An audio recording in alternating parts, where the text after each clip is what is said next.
Okay. We really should catch up with the others. You two. We need to stick close. Oh my fucking heat!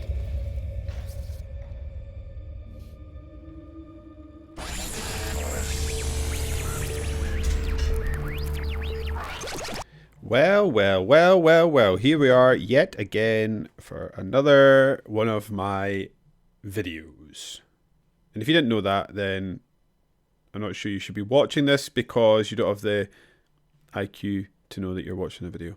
Anyway, what are we up to today? We are going to be talking about the Dark Pictures Anthology second installment, a game called Little Hope. As I said, this is part of the Dark Pictures Anthology series, which is a sort of, Wikipedia classifies this genre as an interactive drama survival horror. If you've not played one of these games before, they're sort of as it says in the tin, this is an interactive story game. So it's essentially like you're watching a low budget movie while you walk around an area and explore. You make decisions that will affect the relationships of the characters that are within the game you're interacting with. They'll also dictate some of the things that happen. I would say I've always sort of thought of these games as sort of the choose your own adventure novels that I used to read as a kid, in which you were presented with a scene and then you would make a decision in the scene that would then affect how the scene played out and turned out, and characters live and die and sort of develop or don't develop themselves based on what you do in the game. We have covered one of these games before because this is the second, as I said, I think the third time now. This is the second game in the Dark Pictures Anthology. We covered the first game back when I started doing this channel. It is called Man of Medan. So yeah, these games, I don't know what so the Dark Pictures Anthology, I was going to say I don't know what the crossover here is. There is a sort of one character that appears to be a sort of human incarnation of death that seems to be straddling these stories. But as far as I can see in this, they may do an American Horror Story on us and bring it together in some way as these games go on, because we're about to get the fourth one, I think, in November. They don't seem to cross over in any way, but they are interlinked in some way by this sort of incarnation of death. And what he does is he's like I was going to say he's a narrator. He's not even that. He will speak to you and then he'll send you off on your way to do a bit of the story, and then he'll come back and he'll comment on choices you've made or people that have died and things that you've done, and he'll maybe drop the odd clue for you to progress with and think about as you go into the next area of the game. I think these games are excellent fun. Like I say, if this was just a movie in its own right, it would just be a bog standard B-movie game. B-movie. What an idiot. But yeah, this would just be a bog standard story. The story is not great, but I think the addition of the gameplay and allows you and the allowance of you to make your own choices as you play the game really add a dynamic to this that invest me in a way that I think is really fun. These games feel in some way like an extension of what was the Telltale Games series with like the Walking Dead and the Batman games and things like that, in which a story would play out in front of you. I mean, you would do quick time events or make the choices. This is a bit more of a sort of an elaboration on that, and what I would see is like a natural modern day progression of that type of game. In that the graphics aren't cartoony, they look real-ish, and it's kind of, it's just a bit more interactive. A lot more seems to go wrong. What can happen in the game based on your choices seems to be a bit more nebulous, and it's not always clear whether what you've done is going to be a good thing or a bad thing. And I really like that about the game. I find these games super engaging and a lot of fun. And coming into this, I wasn't expecting too much of it. I had sort of read around the edges of this and heard that it was the worst of the three, soon to be four, as I've said, of these games. But I found it to be pretty good. I was expecting it to be a bit dull, but I thought the tension was great. There was scares. Like I said, there was tension. It did a good way of ratcheting up the tension and building it in a way that a lot of horror games perhaps struggle to do. But yeah, I thought this was a great game. I'm trying to look at the Wikipedia page as we discuss this. So it's developed by a company called Supermassive Games, who made, let's have a look. Well, obviously they made Man of Medan, Little Hope. They made Little Nightmares 2 Enhanced Edition, apparently. They also did the House of Ashes, which is the third game in the Dark Pictures anthology, and the Dark Pictures anthology, The Devil in Me, is the one that's about to come out. They also released The Quarry earlier this year, which has been largely well received. I haven't played it yet. I'm going to keep an eye on it. And they also did Until Dawn, which is, to me, the game that brought this game onto my radar and made me realise how fun they were. Yeah, they really are doing something pretty unique, because I remember sort of Telltale started this craze, and then they sort of had their own niche for a while, and they were unfortunately sort of hoisted by their own petard, and that they were expanding more quickly than they could cope with financially, and as a result their engines never got rid of bugs. So we had bugs that were repeating game over game, deleting saves in the same way, game over game, as I said again, and to the point that like some of these games were 5 or 6 years apart and they still had the same bugs, and they just weren't solving their engine problems. And I think a lot of people got a bit sick of that at some point. And in many ways, Dark Pictures Anthology, Dark Pictures Anthology and latterly the other games that started releasing, this seems to be, like I say, an evolution of that game type. And I do think other games like this do exist. Did I say it was the Quarry that this had been released earlier this year? There's another one that wasn't done by them. So the people I'm blanking on it, so apologies. But yeah, there are other people that are doing this, but for the most part, Supermassive seem to have a little bit of a niche going on here, but they do lack the sort of technical difficulties that Telltale experienced. I would say that compared to Man of Medan, I did encounter a few more bugs in this one than I did before. So like I'd have players zooming across my screen in the A pose position, not moving, and then they'd be like, they've obviously spawned where the game doesn't want them to be standing, and they're just sort of firing across the screen to stand in a corner that they're supposed to be there, so I can walk over and interact with them. I noticed a couple of things like that, and every so often a scene wouldn't tie together quite right, but for the most part it worked well. I didn't have any game-breaking bugs, and everything tied together nice and neatly, and it felt sort of organic, like what they were responding to in game was the next scene, and I didn't see the seams of it stitching together my choices in the same way as you would with a Telltale game. The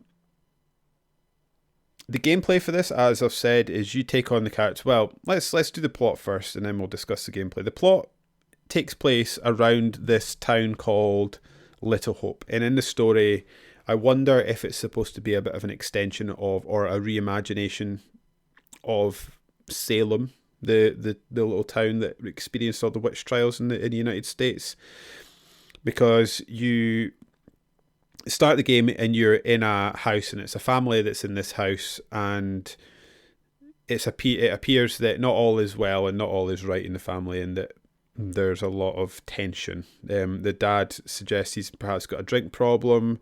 The mum's extremely stressed, and there's a little girl that feels ignored, and in her effort to not be ignored, she maybe does things that aren't the best. I think is to put that mildly.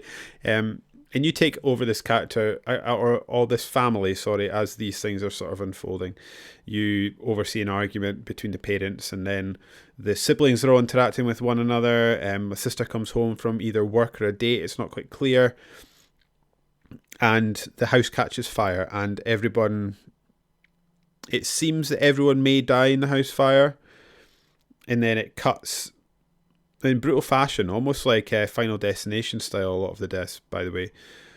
And then it cuts to a completely different scene in which there's a bus driver driving along the street, or driving along the road, and he's diverted because of an accident into Little Hope, the town where this fire takes place.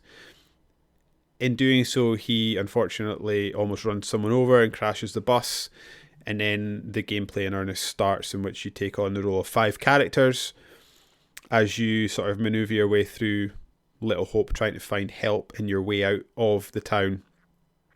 and obviously confronting each player or each character in the game has a demon that they have to face, and whether they conquer the demon or not tends to dictate who lives and who dies. It's possible for most of the characters to die in this game, and it's possible for them all to live. I had, obviously, like I say, there's 5 characters in the game. By the time I had finished, 1 had died, which is worse than I did in Man of Medan. I managed to get everyone through Man of Medan without dying, but didn't quite manage it this time. And then at the end of the game, there's a twist, which I won't spoil. Which, yes, as I say, that leads me on to the gameplay. You basically just then start trudging through this tiny little hope, and you start getting attacked by these supernatural beings, and as you run away and try and deal with them and find solutions. Again, another wrinkle to that is you start being accosted by what appear to be tortured ghosts as well, and every time one of them touches you, you're brought back to the period of these witch trials, in which case you sort of see something unfold that will often lead to the death or the trial or the investigation of another character during these witch trials, and you're sort of asked to try and help, because it becomes obvious that some of the old style characters can see, and as the game goes on, you start to interact with them. And this culminates with a bigger trial at the end. Again, I won't go into spoilers, but yeah, this is a really cool game and a lot of fun, and something that's probably worth your time. I'd say, like I say, it looks fine, it looks great. The bugs, they were there in a way that I didn't see the Man of Medan, but it wasn't to the point that it was breaking the game. Like I said, once or twice I would see a player zoom across the screen, and then there was once maybe that I can think of that the scenes didn't quite stitch together properly.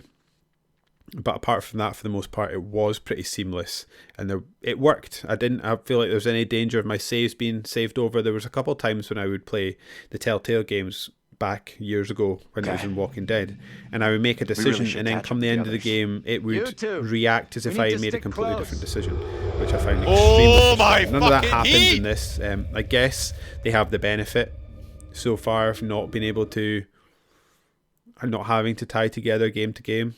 There's one thing that I want to investigate when I eventually play the third game, in which I met this death character, and he's like, "Oh, I don't think I've met you before, but no matter." And I was like, "You have," and I wondered if it was looking for a save that I have, but it didn't find for some reason. But I don't know if that's true or not. That was just a sort of feeling I got when I played this game. I'm looking forward to playing the rest of them. I am looking forward to the new one coming out. I do want to get to the Quarry eventually, but there's lots of games out at the moment. But yeah, I would say overall, if you're interested in a sort of chilled out night on the couch with a glass of Coke or a beer or a whiskey or just something relaxing to play, you're interested in horror as a genre, this is one that you can't really go wrong with. They also have a multiplayer function that I didn't investigate or do anything with that I think is maybe also worth having a look. So there's 3 ways you can play this game. I played it single player. It is as it is. You control all the characters and you make all the decisions. There's a couch co-op game in which you share decision making, and then there's also an online version of the couch co-op multiplayer game.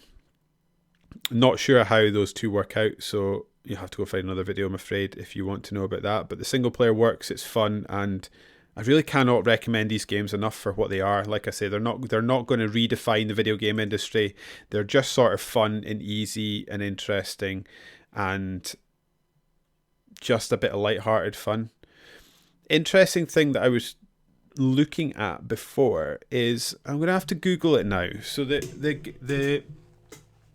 in a lot of the games, they tend to have a sort of breakout star. So in what was the game called? In Until Dawn, they had the girl Save the Cheerleader, Save the World. She was one of the main characters in the game, and they also had Rami Malek as one of the main antagonists in this game. I was trying to think about Dark Pictures Anthology, and I don't really recognise anyone. But the main character in Little Hope, I do recognise. He's a guy called Will Poulter. I've seen him, but I just don't know from what. I was looking at his IMDb page, and I don't think I've seen any movies that he's been in, but I must have, because I recognise his face. But it's interesting, yes, that they use proper actors for this, and I think given the type of game this is, that probably works well, because you need actual acting I guess acting and voice acting are two different skills, and I think for this type of game, having some acting chops definitely helps. I guess that's all I've got to say about this game. If it interests you, I'd say give it a go. Let me know your thoughts. You can follow me on Twitter, which is at DavidSmiley1. You can follow me on Instagram, which is, I think it's just David Smiley. And yeah, please like and subscribe to the channel and like this video, because it does help grow and get some views and eyeballs on this thing. So yeah, thank you for watching. I've been David. This is a video. Bye.